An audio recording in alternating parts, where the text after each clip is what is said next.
ઈશ્વર પિતાનો આભાર માનીએ છીએ. આજે સવારે પ્રભુના ચરણોમાં આપણે પ્રભુનું ભજન કરવા માટે એકઠા મળી શક્યા અને પ્રભુની હાજરીનો આપણે અનુભવ કરીએ છીએ. તેના માટે પ્રભુની સ્તુતિ કરીએ છીએ.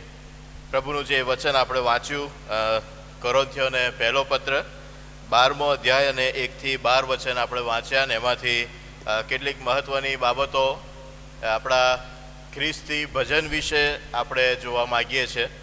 થોડા સમય પહેલાં હિબ્રોના પત્ર તેના 12મા અધ્યાયમાંથી આપણે ખ્રિસ્તી ભજન સેવાની જે અજોડતા છે, જે યુનિકનેસ છે, એના વિશે જોયું હતું.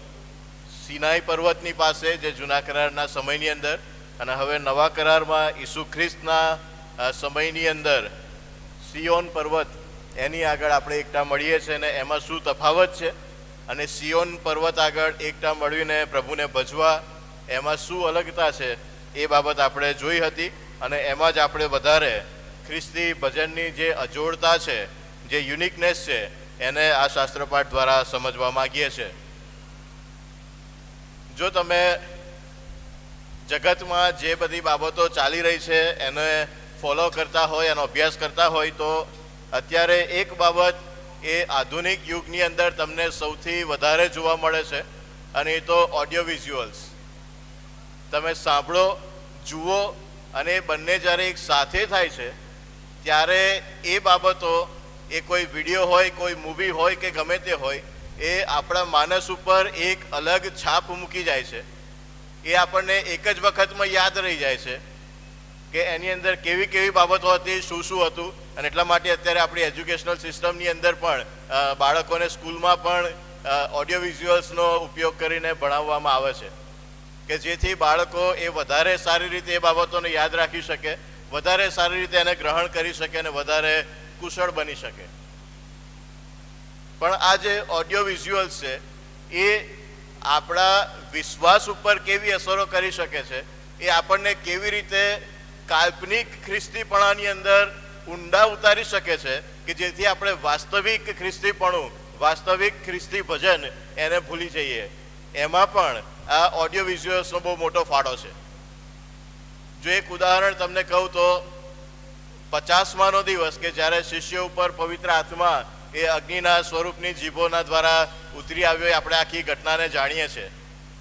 પણ એ આખી ઘટના પ્રેરિતોના કૃત્યના બીજા અધ્યાયમાં આપણે જે બધી બાબતો વાંચીએ છીએ એની અંદર કોઈ જગ્યાએ તમને એવું વર્ણન જોવા નથી મળતું કે શિષ્યો ત્યાં ઉપલી મેળીની અંદર ઘૂંટણે પડીને જોર જોરથી બૂમો પાડીને પ્રાર્થનાઓ કરતા હતા અને બૂમ બરાડા પાડતા હતા અને પછી ત્યાંથી પવિત્ર આત્મા ઉતરી આવ્યો એટલે એ લોકો વધારે કૂદવા માંડ્યા અને વધારે જોરથી બૂમો પાડવા માંડ્યા અને વધારે જોરથી દોડધામ કરવા માંડ્યા અને બહાર ભાગી ગયા ને એવી બધી બાબતો. પણ જો તમે એ જ બાબતને એનું જે મૂવી હોય અથવા તો એનો કોઈ વિડીયો ક્લિપ તમને મળે, ઇન્ટરનેટ પર તમને અત્યારે ઢગલાબંધ આવા વિષયો ઉપર ક્લિપ્સ મળશે, જો એને જોશો તો એની અંદર તમને એનું એક આખું કાલ્પનિક વર્ણન જોવા મળશે કે જેની અંદર શિષ્યો એ કંઈક અહીંયા લખ્યું છે એના કરતાં અલગ જ પ્રકારની બાબતો કરતા જોવા મળે. વાસ્તવિક રીતે શિષ્યો જ્યારે ઉપરી મેળીમાં ભેગા થયા હતા ત્યારે એમની એવી પરિસ્થિતિ નથી કે એટલી જોર જોરથી બૂમબરાડા પાડીને એ લોકો પ્રાર્થના કરી શકે. પણ વિડીયોની અંદર આપણે જે જોઈએ છીએ, જે સાંભળીએ છીએ, એ આપણા માનસ ઉપર એવી અસર કરી જાય છે કે આપણે એને જ સાચું માનીએ છીએ, એને જ અનુકરણ કરીએ છીએ અને પછી આપણને એવું લાગે છે કે આ જ સાચી આત્મિકતા, આવી રીતે જ ભજન થાય. જો આવું નથી કરતા તો આપણી પાસે આત્માનું સામર્થ્ય નથી. અને વારંવાર પવિત્ર શાસ્ત્ર બાઇબલ આવા પ્રકારની બાબતોને વખોડી કાઢે છે, નકારી કાઢે છે અને એવા અનેક શાસ્ત્ર પાઠો તમને બાઇબલમાં જ જોવા મળશે. અને આજે આપણે જે જોઈએ છીએ પણ એવો જ એક શાસ્ત્રપાઠ છે, કોરિન્થીયોને પહેલો પત્ર તેનો 12મો અધ્યાય. અહીંયા સંત પાઉલ એ કોરિન્થની મંડળીને જે શિક્ષણ આપી રહ્યા છે એની અંદર આખા પત્રની અંદર પાઉલનું શિક્ષણ એ 2 ભાગની અંદર વહેંચાયેલું છે. અને એટલા માટે તમે જુઓ કોરિન્થીયોનો પહેલો અધ્યાય ને તેની 10મી કલમથી આગળ જે બધી બાબતો લખવામાં આવી છે, કોરિન્થની મંડળીમાં જે ભાગો પડ્યા છે, કેટલાક કહે છે હું પાઉલનો, કેટલાક કહે છે કેફાનો, કેટલાક કહે છે અપોલોસનો, કેટલાક કહે છે ખ્રિસ્તનો, એ બધી બાબતો ત્યાં 11મી કલમમાં એ પ્રમાણે કહે છે. પહેલો કોરિન્થી પહેલો અધ્યાય ને 11મી કલમ, કેમ કે મારા ભાઈઓ, તમારા સંબંધી ક્લોએના ઘરના માણસો તરફથી મને ખબર મળી છે કે તમારામાં મતભેદ પડ્યા છે. આ ક્લોએના નામનો જે માણસ છે એના ઘરના માણસોએ કોઈક રીતે મુસાફરી કરીને કરિન્થથી પાઉલની પાસે પહોંચ્યા છે અને પાઉલને એ લોકો માહિતી આપે છે કરિન્થની મંડળીની જે દુર્દશા થઈ છે એના વિશે, કે આ મંડળી તમે સ્થાપી હતી. પ્રેરિતોના કૃત્યના 18મા અધ્યાયમાં એનું આખું વર્ણન જોવા મળે છે. પણ કહે છે કે એ મંડળી અત્યારે આવી પરિસ્થિતિની અંદર છે, આવા મતભેદ અને આવા ભાગલા એમાં ઊભા થયા છે. અને એટલાને માટે 1 અધ્યાયથી 6 અધ્યાય સુધી પાઉલ એક કરિન્થની મંડળીને ક્લોએના ઘરના માણસો તરફથી જે સમાચાર મળ્યા એ મંડળીની પરિસ્થિતિના સંદર્ભમાં એના વિશે શિક્ષણ આપે છે કે તમારામાં જે ભાગ પડ્યા છે, મતભેદો પડ્યા છે, કેમ ખોટા છે અને કેમ આ બધી બાબતો ના હોવી જોઈએ. પણ એ સિવાય બીજા કેટલાક વ્યક્તિઓ તરફથી, કરિન્થની મંડળીના કેટલાક વ્યક્તિઓ, એમણે પાઉલને કેટલીક બાબતો પત્ર દ્વારા લખીને મોકલી. અને એટલા માટે 1 કોરિન્થીયાનો છેલ્લો અધ્યાય તમે જુઓ, 16મો અધ્યાય ને તેની 16મી કલમ. 1 કોરિન્થી 16મો અધ્યાય ને 16મી અને 17મી કલમ, ત્યાં એ માણસોનો ઉલ્લેખ જોવા મળે છે. તમે એવા માણસને તેમજ જેટલા તેના કામમાં સહાય કરીને યત્ન કરે છે તેઓને પણ આધીન થાવ. સ્ટેફનાસ, ફોર્તુનાસ તથા અખૈકસના આવવાથી હું આનંદ પામું છું, કેમ કે તમારા તરફથી જે અધૂરું હતું, એટલે કે જે ક્લોએના ઘરના માણસો તરફથી ખબર પડી એમાં જે બધું ખૂટતું હતું, જે માહિતી હજુ મારી પાસે નથી, એ કહે છે કે તેઓએ આ 3 માણસો આવ્યા, એમણે પૂરું કર્યું. જે માહિતી બાકી હતી એ આ લોકોના તરફથી મને મળી, એમને તમે લખીને મોકલ્યું. અને એટલા માટે 7મા અધ્યાયની 1લી જ કલમ જુઓ, 1 કોરિન્થી 7મો અધ્યાય ને તેની 1લી જ કલમ. હવે જે બાબતો સંબંધી તમે મારા પર લખ્યું તે વિશે 1 અધ્યાયથી 6 અધ્યાય સુધી ક્લોએના ઘરના માણસો તરફથી જે બાબતો ખબર પડી કે મંડળીમાં કેવા પ્રશ્નો છે અને કેવા ભાગ પડ્યા છે અને વગેરે બાબતો, હવે 7મા અધ્યાયને 1લી કલમથી કહે છે કે તમે પેલા સ્ટેફનાસ, ફોર્તુનાસ અને અખૈકસના માણસો આવ્યા એમની જોડે જે લખીને મને મોકલ્યું એના વિશે હવે હું તમને જણાવું છું. અને એટલે એ 2 ભાગની અંદર આ પત્ર વહેંચાઈ જાય છે. અને આ બીજા ભાગની અંદર મંડળીની અંદર જે આત્મિકતાના સંદર્ભના પ્રશ્નો ઊભા થયા હતા, કેવી રીતે પ્રભુને ભજવા એના સંદર્ભના જે પ્રશ્નો હતા એનો ઉલ્લેખ એ 7મા અધ્યાયથી આગળ તમને અંત સુધી 16મા અધ્યાય સુધી જોવા મળે છે. હવે આ જે સમયગાળો હતો એ સમયગાળાની ઘણી બધી વિશેષ બાબતો છે. એટલા માટે 12મા અધ્યાયની 1લી જ કલમ, હવે ભાઈઓ આત્મિક દાનો વિશે તમે અજાણ્યા રહો એ મારી ઈચ્છા નથી. અહીંયા જે દાનો શબ્દ છે તમારા બાઇબલમાં જો કૌંસમાં લખેલો છે, એનો અર્થ એવો થાય છે કે મૂળ ગ્રીક ભાષાની અંદર આ દાન શબ્દ એ નથી લખવામાં આવ્યો, પણ જ્યારે ભાષાંતર કરવામાં આવ્યું ત્યારે એ બાબતને આપણે વધારે સારી રીતે સમજી શકીએ એની માટે એ દાન શબ્દ ઉમેરવામાં આવ્યો ભાષાંતરની અંદર, અને એટલાને માટે એને કૌંસમાં લખવામાં આવ્યો છે. ત્યાં મૂળ ગ્રીક ભાષામાં જે લખ્યું છે એમાં પાઉલ એ પ્રમાણે કહે છે કે હવે ભાઈઓ આત્મિકતા વિશે તમે અજાણ્યા રહો તેવી મારી ઈચ્છા છે. આત્મિક દાનો વિશે નહીં, પણ આત્મિકતા વિશે. બીજા અર્થમાં ખ્રિસ્તી વાસ્તવિક જીવન તમે કેવી રીતે જીવી શકો એ વિશે તમે અજાણ્યા રહો એવી મારી ઈચ્છા નથી. ખ્રિસ્તી આત્મિક જીવન એટલે કે ખ્રિસ્તના ભજન કરનારું જીવન, એમાં કહે છે કે તમે અજાણ્યા રહીને ગમે તેમ કરો એવી મારી ઈચ્છા નથી. શા માટે આ બાબત કહે છે? બીજી કલમની અંદર એનો વધારે સ્પષ્ટ ઉલ્લેખ તમને જોવા મળે છે. તમે વિદેશી હતા, એટલે જે સમયે તમે ખ્રિસ્તને ઓળખતા નહોતા એ સમયે તમે જેમ તમને કોઈ દોરી જાય તેમ તમે એ મૂંગી મૂર્તિઓ પાછળ દોરવાઈ જતા હતા એ તમે જાણો છો. તમે જ્યાં સુધી સુવાર્તા નથી સાંભળી, જ્યાં સુધી ખ્રિસ્તને નહોતા ઓળખતા, ત્યાં સુધી કહે છે કે તમે કોઈક તમને દોરે એમ પેલી મૂંગી મૂર્તિઓની પાછળ દોરવાઈ જતા હતા, એની તરફ તમે આકર્ષાતા હતા, તમને એ જ આત્મિકતા લાગતી હતી, તમે એવી રીતે જ ભજન કરવાનો પ્રયત્ન કરતા હતા. પણ હવે તમે આવું કરો એ મારી ઈચ્છા નથી. જે પ્રમાણે મૂંગી મૂર્તિઓની પાછળ દોરવાઈ જઈને તમે જે રીતે ભજન કરતા હતા, હવે તમે એવી રીતે ભજન કરો, એવી તમારી આત્મિકતા હોય એ મારી ઈચ્છા નથી. શા માટે આ બાબત સંત પાઉલ એ કોરિન્થની મંડળીને કહે છે? એની પાછળનો બહુ મોટો ઇતિહાસ છે, તમને બહુ થોડા શબ્દોમાં ટૂંકમાં એ બાબત જણાવું. ઓરેકલ્સ ઓફ ડેલ્ફી, જો તમે ઇન્ટરનેટ પર સર્ચ કરશો તો એના વિશે તમને બધી બહુ વિસ્તૃતમાં માહિતી મળશે. ઓરેકલ્સ ઓફ ડેલ્ફી કરિન્થ શહેરના ઉત્તરના ભાગની અંદર ડેલ્ફી નામનું એક શહેર આવેલું હતું. એ શહેર અને એ શહેરની અંદર જે એપોલોનું મંદિર હતું એને એ સમયના એક જે ગ્રીક લોકો હતા એ વિશ્વનું કેન્દ્ર સ્થાન છે એવું માનતા હતા. અને ત્યાંની જે આખી ધાર્મિક બાબતો હતી, એમની જે આત્મિકતા વિશેની સમજણ હતી, એ સમજણ એ આખા રોમન સામ્રાજ્યની અંદર પ્રસરેલી હતી. એ જે મંદિર હતું એની અંદર એક મૂર્તિ મૂકવામાં આવી હતી અને એ જે દેવ એમને એ લોકો માનતા હતા એની મૂર્તિ હતી. એ મૂર્તિ એવું કહેવામાં આવતું હતું કે આ તમને તમારું ભવિષ્ય જણાવે છે, તમારી આવતીકાલ કેવી હશે એ તમને જણાવે છે. અને એટલાને માટે એ જે આખી એ મંદિરની જે રીત હતી એ રીત એ અહીંયા બહુ મહત્વનો ફાળો ભજવે છે. આ મૂર્તિ એ મહિનામાં એક જ વખત વાત કરે, વર્ષમાં ફક્ત 9 મહિના વાત કરે, બાકીના 3 મહિના એ વેકેશન પર હોય, બીજા લોકોની મધ્યે જાય, એવા પ્રકારની એ માન્યતા હતી. આ 9 મહિના અને એમાં 9 મહિનામાં ફક્ત મહિનામાં એક જ વખત એટલે વર્ષમાં 9 વખત જ એ વાત કરે. અને એ દિવસે જ્યારે ઢગલાબંધ લોકો એ ત્યાં એ મંદિરની અંદર એ મૂર્તિની પાસે આવે કે અમને અમારી આવતીકાલ ખબર પડે, અમારું ભવિષ્ય ખબર પડે, ત્યારે સવારમાં એ જે મંદિરના યાજકો હતા એ લોકો એમની એ રીત હતી એ પ્રમાણે કે આજે મૂર્તિ વાત કરશે કે નહીં કરે એ બધી તપાસવાની પદ્ધતિઓને બધું હતું. એ તપાસવાને ખબર પડે કે હા આજે આ મૂર્તિ આપણી સાથે વાત કરશે તો પછી પેલા લોકો એ ત્યાં વાત કરી શકે. જો એ નિશાની ના મળે તો પેલા લોકો હમણે પાછા જવાનું અથવા તો બીજા મહિના સુધી રાહ જોઈને બેસી રહેવાનું. હવે આજે વાત કરવાની રીત હતી એ કેવી હતી?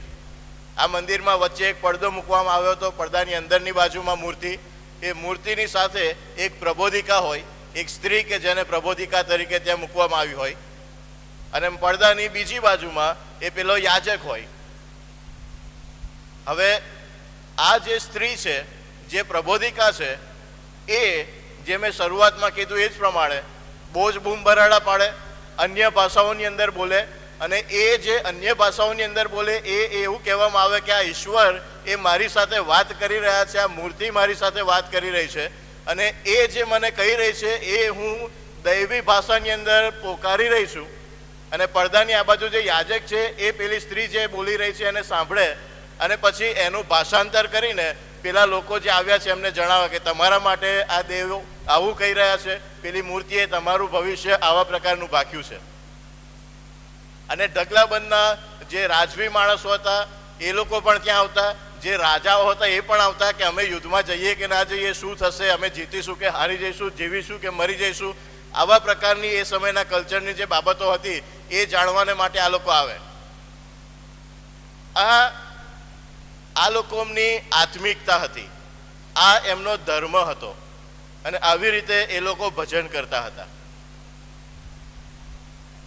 હવે પરિસ્થિતિ એવી ઊભી થઈ કે ધીમે ધીમે આ બધી બાબતો એ મંડળીમાં પ્રવેશી અને કરિન્થની મંડળી એ આવ્યા પ્રકારની આત્મિકતાથી, કહેવાતી ખોટી આત્મિકતાથી ભરાવા લાગી. હવે અહીંયા પણ જે રીતે પેલા ડોલ્ફીના મંદિરની અંદર ચાલતું હતું એવા પ્રકારની બાબતો શરૂ થઈ. અહીંયા પણ એવા બૂમબરાડા શરૂ થયા. અહીંયા પણ પેલો જે પ્રબોધિકા અન્ય ભાષામાં બોલવાનું નાટક કરતી હતી એવા પ્રકારના નાટકો અહીંયા પણ શરૂ થયા અને આ લોકો પણ એવા બૂમબરાડા પાડીને એવી અન્ય ભાષાઓ બોલવાની શરૂઆત કરી. અહીંયા પણ પેલી જે રીતે તમારું ભવિષ્ય આમ થશે ને તમારું આવતીકાલ આવી હશે ને વગેરે બાબતો એ પણ અહીંયા શરૂ થઈ.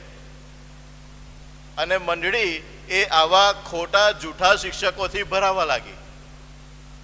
અને ત્યારે સંત પાઉલ એ કરિન્થની મંડળીને કહે છે કે જે પ્રમાણે ત્યાં તમે કરતા હતા પેલા મંદિરમાં સુવાર્તા મળી એ પહેલા, એ આત્મિકતા એ દેવની મંડળીમાં ચાલતી નથી. પ્રભુના ઘરમાં આવા ખ્રિસ્તીપણાની કોઈ વાત આવતી નથી. પ્રભુના મંદિરમાં, પ્રભુના ભજનમાં અલગ પ્રકારની બાબતો છે. અને એટલાને માટે તમે જેમ વિદેશી હતા ત્યારે એ મૂંગી મૂર્તિઓની પાછળ જે રીતે દોરવાઈ જતા હતા એવી રીતે તમે ના દોરવાઈ જાઓ એવી મારી ઈચ્છા છે. અને એટલાના માટે હું તમને આત્મિકતાના સંદર્ભમાં કેટલીક બાબતો કહે છે કે જણાવું છું. તમારી આત્મિકતા, તમારું ખ્રિસ્તીપણું, તમારું ખ્રિસ્તી ભજન એ કેવું હોવું જોઈએ. મંડળીની અંદર વિશ્વાસીઓ તરીકેની તમારી સંગત કેવી હોવી જોઈએ. એ લોકો જે બાબતો એમની આજુબાજુમાં જોતા હતા એ બાબતો એમની અંદર એ લોકો લાવતા હતા. અને એટલાને માટે પ્રશ્ન એવા ઊભા થયા કે કેટલાક લોકોએ આવા પ્રકારની બાબતો કરે છે, અમને તો એવા કોઈ અનુભવ થતા નથી, તો શું અમારી આત્મિકતા ખોટી છે? શું અમારી પાસે પ્રભુ નથી? અમારી પાસે પવિત્ર આત્મા નથી? અને ત્યારે સંત પાઉલ એ 3જી કલમની અંદર પવિત્ર આત્મા કોની પાસે છે ને કોની પાસે નથી એ જાણવાની બહુ સીધી ને સ્પષ્ટ બાબત, સ્પષ્ટ રીત અથવા તો સ્પષ્ટ જેને વ્યાખ્યા કહી શકાય એ આપણને જણાવે છે 3જી કલમની અંદર.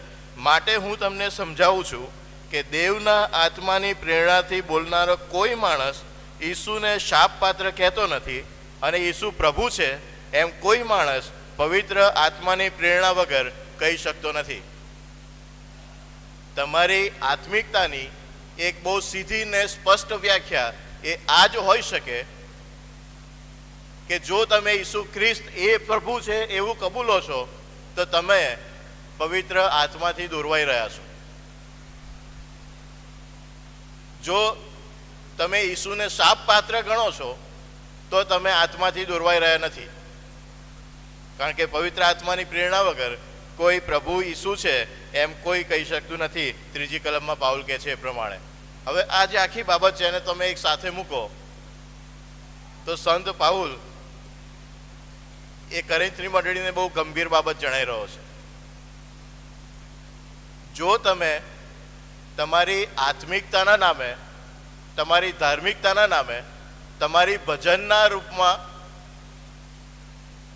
આવી પ્રકારની વિદેશી બાબતોને અથવા તો જે બાબતો પ્રભુની વચન નથી જણાવતું એવી બાબતોને અંદર ખેંચી લાવો છો અને લોકોનું તમને જે જગતમાં દેખાય છે એનું અનુકરણ કરીને તમારા ભજનને વધારે આકર્ષક બનાવવાનો અને આહલાદક બનાવવાનો પ્રયત્ન કરો છો કે જેથી લોકો તમારી તરફ ખેંચાઈ આવે અને ટોળે ટોળા ભેગા થાય, તો યાદ રાખો કે તમે ખ્રિસ્તને પ્રગટ નથી કરતા. જે બાબત તમે વિદેશી હતા અને મૂંગી મૂર્તિઓ પાછળ કરી રહ્યા હતા એ જ બાબત પ્રભુના ઘરમાં પણ કરી રહ્યા છો અને ઈસુના નામમાં કરી રહ્યા છો. એનો અર્થ કે તમે આત્માથી દોરાતા નથી, ઈસુના નામનો દુરુપયોગ કરો છો. બીજા અર્થમાં ઈસુને શાપ પાત્ર ગણો છો. અને જો તમે ઈસુને શાપ પાત્ર ઠેરવો છો, જે બાબત દેવની મંડળીને નથી શોભતી એવી બાબતો તમે અંદર ભેગી કરીને પછી ઈસુના નામમાં એ બધી બાબતોને કરવાના પ્રયત્ન કરો છો, તો તમે દેવના આત્માથી દોરાવતા નથી. કારણ કે દેવના આત્માથી દોરાયેલો માણસ એ ઈસુને શાપ પાત્ર કહેતો નથી. બહુ જ સ્પષ્ટ ચેતવણી ખ્રિસ્તી મંડળીને સંત પાઉલ આપે છે. જો આપણે આપણી મંડળીઓ વિશે, આપણી ભજન પદ્ધતિઓ વિશે, આપણી ખ્રિસ્તી સંગતો વિશે વિચાર કરીએ તો આ બહુ મોટો પડકાર આજે આપણા લોકોને માટે છે. આ કોરિન્થના લોકો, એ લોકો ત્યાં ડેલ્ફીના મંદિરમાં જે બાબતો જોતા હતા એ ઓડિયો વિઝ્યુઅલ્સ અને એ બધું એમણે એમના અંદર આવવા દીધું ને ભેગું કર્યું કે આપણે પણ આવી રીતે ભજન કરીએ. એ લોકો મૂર્તિનું ભજન કરે છે, આપણે ઈસુનું ભજન કરીએ પણ આવી રીતે કરીએ કે જેથી આપણને વધારે આહલાદક લાગે, વધારે મજા આવે. આપણે પણ જેમ જેમ આવી બાબતો જોઈએ છે એ ક્રિશ્ચિયન મૂવીઝના નામે વિડીયોની અંદર જોઈએ, એ પવિત્ર આત્માનું સામર્થ્ય ઉતરી આવ્યું ને પછી આવું થયું ને પછી એ બધી બાબતો જોઈએ. લોકો ભેગા થયા ને આવી રીતે આરાધના કરીને અમે એવી રીતે આરાધના કરીએ.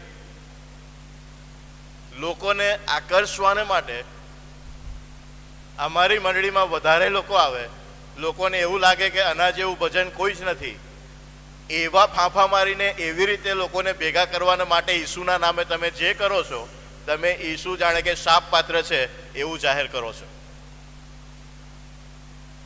અને આપણી મંડળીઓ તમને આવા પ્રકારની દુર્દશાથી ભરેલી જોવા મળશે. આજની ખ્રિસ્તી મંડળીઓ એમાં આ બાબત તમને કાંઈ નવી નહીં લાગે. વાલા ભાઈઓ ને બહેનો, આપણું ભજન કેવું છે, આપણી ખ્રિસ્તી સંગત કેવી છે, આપણો ખ્રિસ્ત પરનો વિશ્વાસ કેવો છે, એ આપણે ચકાસવાની જરૂર છે. જો આપણે આવી રીતે જગત કરે છે એટલે અમારે કરવું છે, લોકોને આકર્ષવા માટે ભજન કરવું છે, લોકો ખુશ થઈ જાય અને વાહવાહી કરે કે બહુ ગજબ ભજન સેવા, આના જેવું કશું નહીં, એની માટે ભજન કરવું છે, લોકોને એવો વિશ્વાસ બેસે અથવા તો એવી અંધશ્રદ્ધા જાગે કે અહીંયા જઈશું તો જ આશીર્વાદ મળે અને આપણી ચર્ચમાં જ આપણી મંડળીમાં જ લોકો ટોળે ટોળે આવવા જોઈએ, બીજે કોઈ જગ્યાએ આત્મિકતા છે જ નહીં, આશીર્વાદ રહ્યા જ નથી, એવા પ્રકારના દેખાડા કરવાને માટે ભજન કરવું છે. તો સંત પાઉલ કહે છે કે તમે એ બધી બાબતો આત્માની પ્રેરણાથી નથી કરી રહ્યા, એ બીજો કોઈ આત્મા તમને દોરી રહ્યો છે. દેવનો આત્મા ઈસુને શાપ પાત્ર કહેવા માટે કદી દોરતો નથી. આવા પ્રકારના ભજન માટે દેવનો આત્મા કદી દોરતો નથી. તો પછી દેવનો આત્મા શેની માટે દોરે છે? કેવા પ્રકારના કાર્યોને માટે, કેવા પ્રકારના ભજનને માટે, કેવા પ્રકારની સંગતને માટે દેવનો આત્મા એની મંડળીને દોરે છે? અને 4થી કલમથી આગળ તમે આખો અધ્યાય વાંચો તો તમને એની અંદર એનું વર્ણન જોવા મળશે. અને ખાલી 12મો અધ્યાય નહીં, 12મો, 13મો અને 14મો અધ્યાય, ત્રણેય અધ્યાય એ એક આખું માળખું છે. અને ત્યાં દેવનો આત્મા કેવા ભજનને માટે, કેવી સંગતને માટે દોરે એનું વર્ણન એ સંત પાઉલ કરે છે 4થી કલમથી આગળ. હવે કૃપાદાનો અનેક પ્રકારના છે, તો પણ આત્મા તો એકનો એક, વળી સેવા અનેક પ્રકારની છે, પણ પ્રભુ તો એકનો એક, કાર્યો અનેક પ્રકારના છે, પણ દેવ એકનો એક, જે સર્વમાં કરતા હરતા છે. અનેક પ્રકારના કૃપાદાનો, અનેક પ્રકારના કાર્યો, અનેક પ્રકારની સેવાઓ, પણ એ બધાની પાછળ ઈશ્વર તો કહે છે કે એક જ છે, એક જ આત્મા એ આપણને દોરી શકે છે. અને એ આત્માથી દોરાઈને જો તમે કરો છો તો તમારી સેવા, તમારા કાર્યો, તમારા કૃપાદાનો એ યોગ્ય છે, એ પ્રભુને ઉપયોગી છે, અથવા તો બધું વ્યર્થ છે. શા માટે? ત્યાં એ પ્રમાણે કહે છે 7મી કલમ, પણ આત્માનું પ્રકટીકરણ દરેકને સામાન્ય હિતને માટે આપવામાં આવ્યું છે, વ્યક્તિગત હિતને માટે નહીં, વ્યક્તિગત સ્વાર્થને માટે નહીં, મારા પોતાની વાહવાહી થાય એની માટે નહીં. આત્માનું પ્રકટીકરણ દરેકને સામાન્ય હિતને માટે. બીજા અર્થમાં જો મને કોઈ કૃપાદાન મળ્યું છે તે મારા લાભને માટે નથી મળ્યું, પણ મારા દ્વારા આખી મંડળીને લાભ થાય, વિશ્વાસીઓના ટોળાને એનો લાભ મળે, એનો આશીર્વાદ મળે, એની માટે આપવામાં આવ્યું છે. જે કૃપાદાન આપવામાં આવ્યું છે એ સામાન્ય હિતને માટે આપવામાં આવ્યું છે. અને પછી ત્યાં એ બધી બાબતોનું આખું વર્ણન, લિસ્ટ લખવામાં આવ્યો છે. કેમ કે કોઈને આત્માથી જ્ઞાનની વાત આપવામાં આવેલી છે, કોઈને એ જ આત્માથી વિદ્યાની વાત, કોઈને એ જ આત્મા વડે વિશ્વાસ, કોઈને એ જ આત્મા વડે સાજા કરવાના કૃપાદાન, કોઈને ચમત્કાર કરવાનું દાન, કોઈને પ્રબોધ, કોઈને આત્માની પરીક્ષા કરવાનું, કોઈને ભિન્ન ભિન્ન ભાષાઓ અને કોઈને ભાષાંતર કરવાનું દાન આપવામાં આવેલું છે. પણ પોતાની ઈચ્છા પ્રમાણે દરેકને જુદા જુદા દાન વહેંચી આપીને એ સર્વ કરાવનાર એને એ જ આત્મા છે. દરેકને અલગ અલગ પ્રકારના દાનો એ વહેંચીને આપવામાં આવ્યા છે. પણ તકલીફ ત્યાં થાય છે જ્યારે આપણે એવું કહીએ છીએ કે દરેકને આ બાબત મળવી જ જોઈએ, દરેક વ્યક્તિ અન્ય ભાષા બોલવી જ જોઈએ, દરેક વ્યક્તિએ પ્રબોધ કરવી જ જોઈએ, દરેક વ્યક્તિ એ વિદ્યાની અથવા જ્ઞાનની કે શિક્ષણની બાબત કરવા જ જોઈએ. જો એ નથી તો તમારી પાસે આત્મા નથી, તો તમે ખ્રિસ્તી નથી. તમારે ફરી બાપ્તિસ્મા લેવું પડશે, તમારે ફરી નવી મંડળીમાં જોડાવવું પડશે, કારણ કે તમારી મંડળીમાં આત્મિકતા નથી, એટલા માટે તમારી પાસે નથી. દરેકને અલગ અલગ દાનો વહેંચી આપવામાં આવ્યા છે. શા માટે એવું પવિત્ર આત્મા કરે છે? જો મને એકલાને જ પ્રબોધ કરવાનું દાન મળી જાય, જો મને એકલાને જ ચમત્કારો કરવાનું દાન મળી જાય, મને એકલાને જ સાજાપણું આપવાનું દાન મળી જાય, મને એકલાને જ અન્ય ભાષા બોલવાનું દાન મળી જાય, જો મને જ બધું મળી જાય તો પછી હું બીજાની પાસે શું કરવા જઈશ? મને બીજા કોઈની જરૂરત જ ક્યાં રહી? હું મારા મનનો રાજા, મને જે રીતે ફાવે એમ જીવીશ, મને જ્યારે જે કૃપાદાનનો ઉપયોગ કરવો હોય એ કરીશ. મારે કોઈની મદદની જરૂર નથી, કોઈને કહેવા પૂછવાની જરૂર નથી. પણ સંત પાઉલ કહે છે દેવનો આત્મા એવું કદી કરશે નહીં. એક વ્યક્તિને બધી બાબતો એક સાથે આપી દે એવું દેવનો આત્મા કદી નહીં કરે. શા માટે એવું નહીં કરે? 12મી કલમ, કેમ કે જેમ શરીર એક છે તેમ અને તેના અવયવો ઘણા છે, અને શરીરના અવયવો ઘણા હોવા છતાં સર્વ મળીને એક શરીર બને છે, તેમ ખ્રિસ્ત પણ છે. અને પછી બધું એનું એ શરીરના અવયવોનું વર્ણન છે. એક જ વ્યક્તિને બધું આપી દેશો તો પછી બીજાની તમને જરૂર નહીં પડે, તો પછી પડોશી પર પ્રેમ રાખવાની વાત જ ક્યાં આવી? મને કોઈની જરૂરત જ નથી તો હું કોઈની ઉપર પ્રેમ શા માટે રાખું?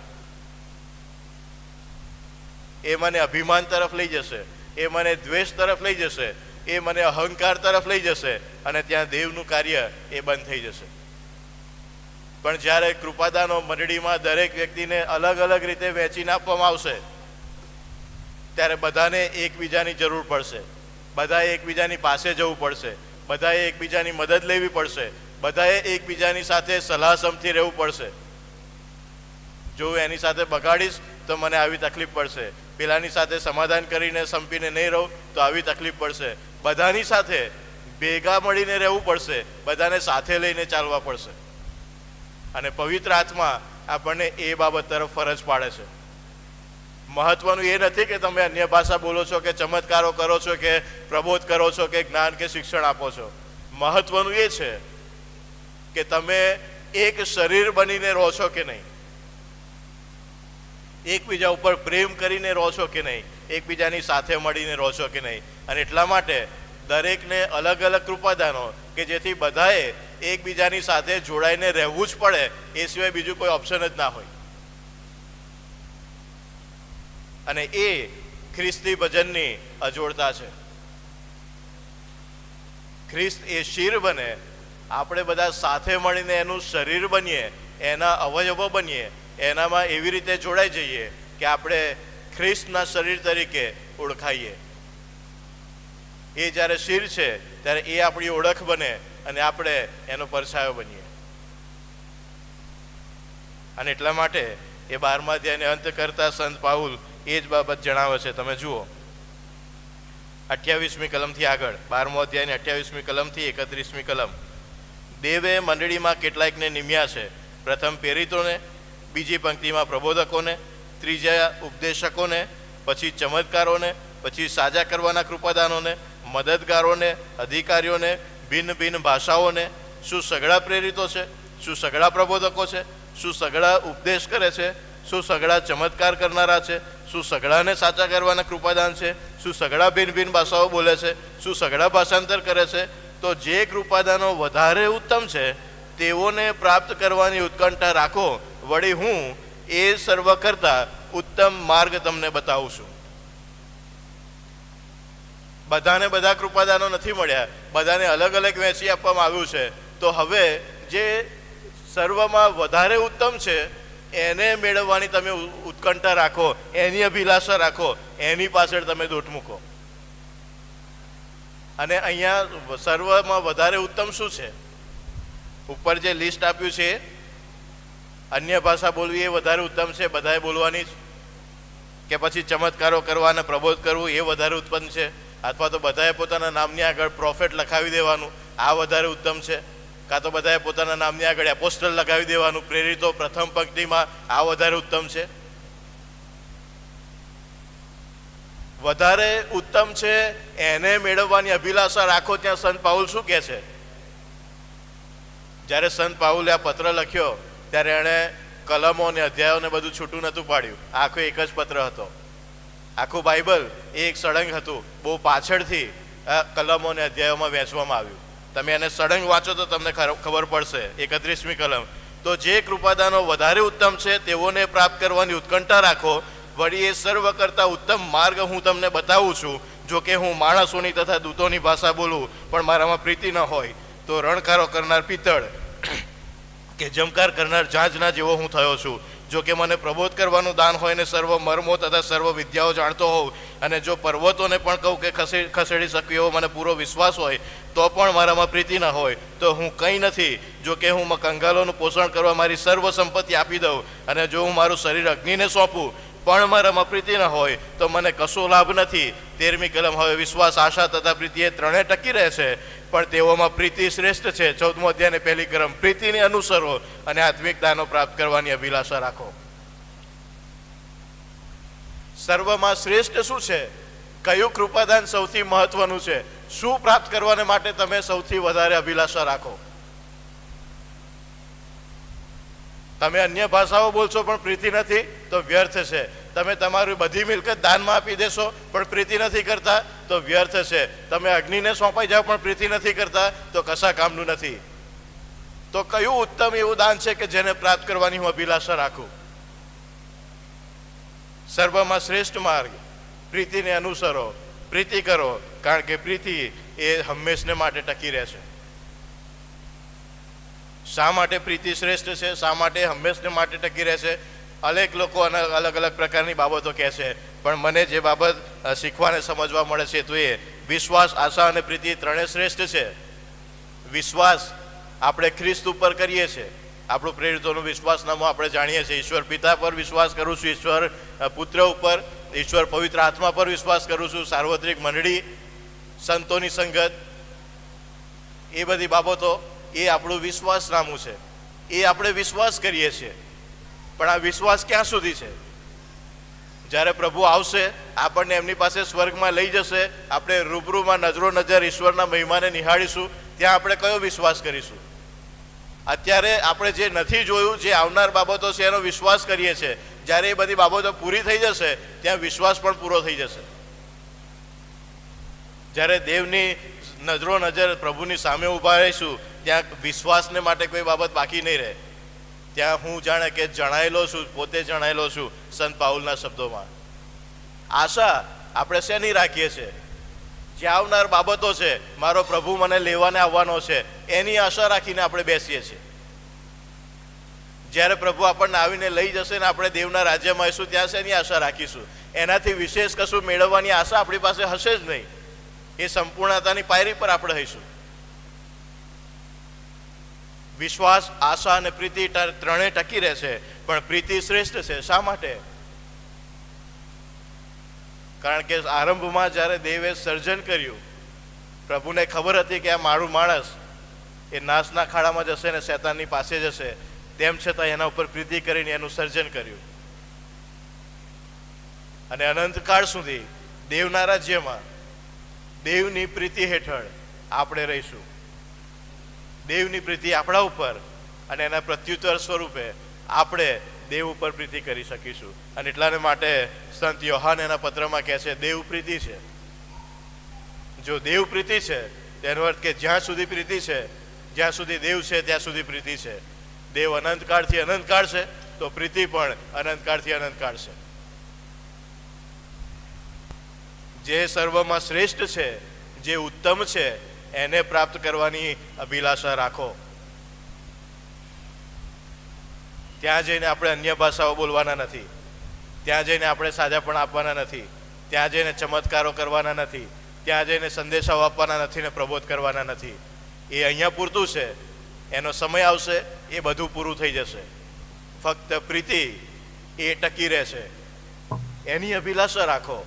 એકબીજાની સાથે એક શરીર રૂપ થઈને રહો, કારણ કે આત્મા તમને એ કરવાને માટે દોરે છે. ખ્રિસ્તી મંડળી એ એને માટે અસ્તિત્વ ધરાવે છે. અન્ય દેવી દેવતાઓની મૂર્તિઓ પાછળ જે બાબતો થાય છે એ કરવાને માટે તમને મંડળીમાં ભેગા કરવામાં નથી આવતા. તમે એવા પ્રકારની બાબતો તમારી સંગતમાં આવવા ના દશો. આત્મિકતા વિશે તમે અજાણ્યા રહો એવી મારી ઈચ્છા નથી. સંત પાઉલ કહે છે તમારી આત્મિકતા એ પ્રીતિથી ભરાયેલી હોવી જોઈએ, બાહ્ય આડંબરથી નહીં. દેવની કૃપા, દેવનો પ્રેમ કે જેનાથી આપણે જીવીએ છીએ એને માટે આપણે અભિલાષા રાખીએ, એને પ્રાપ્ત કરવાની આપણે ઈચ્છા રાખીએ. અને એટલા માટે બહુ સુંદર ગીત, દર્શાવ્યો મુજ અયોગ્ય પર પ્રેમ અજબ ઈશ્વરે, અને સ્વીકાર્યો છે મને હું ન કંઈ જાણું તે, પણ જાણું છું ઈસુ છે મારો એક મિત્ર સારો, તે ઘણો ન્યારો. આપણે શેની અભિલાષા રાખીએ છીએ?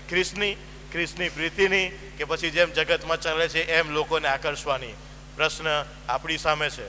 પ્રભુ આપણને એવી કૃપા આપે કે આપણે સાચી રીતે દેવનું ભજન કરી શકીએ, સાચી રીતે સાચી આત્મિકતામાં જીવી શકીએ, અને ખ્રિસ્તની પ્રીતિમાં જોડાઈને ખ્રિસ્તના શરીરરૂપ એક દેહ બની શકીએ. આમેન.